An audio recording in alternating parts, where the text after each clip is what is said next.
আমার যারা গুরুজনেরা রয়েছেন সবাইকে নমস্কার এবং প্রণাম জানিয়ে আমি আজকে সেই ইমার্জেন্সি বিষয়ে কিছু সংক্ষিপ্ত আকারে কিছু কথা বলবো। আজ আমি এই সংসদ ভবনে দাঁড়িয়েছি ইতিহাসে কালতম এবং বিভীষিকাময় অধ্যায়কে স্মরণ করিয়ে দিতে,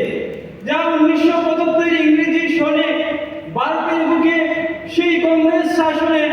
আমাদের ভারতের গণতন্ত্রকে লুণ্ঠন করা হয়েছিল, আমাদের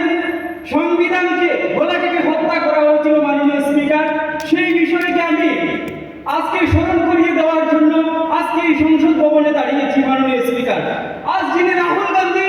ভারতের বিভিন্ন জায়গায় ঘুরিয়ে সেই সংবিধানকে দেখিয়ে দেখিয়ে বলছেন সংবিধান বাঁচাও, কিন্তু মাননীয় স্পিকার আমরা জানতে হবে সেই 1971 ইংরেজি সনে সেই কংগ্রেসের আমলে যখন এই ওনাদের বাপ দাদার আমলে এই গণতন্ত্রকে এবং সংবিধানকে যেভাবে পায়ের তলে পিষে ওনারা ফেলেছিল, সেই ইতিহাস আমাদেরকে জানতে হবে। মাননীয় স্পিকার,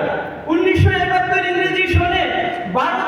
ভারতের নির্বাচন কমিশন লোকসভা নির্বাচনের সময় ঘোষণা দিয়েছিল, কিন্তু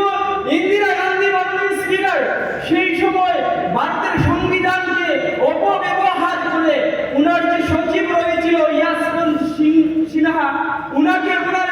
পুলিং এজেন্ট বানিয়ে রেখেছিলেন এবং আমাদের যে বায়ুসেনার বিমান রয়েছে উনি সেই বায়ুসেনার বিমান ব্যবহার করে উনার বিভিন্ন যে দলীয় প্রোগ্রাম রয়েছে সেই প্রোগ্রামে উনি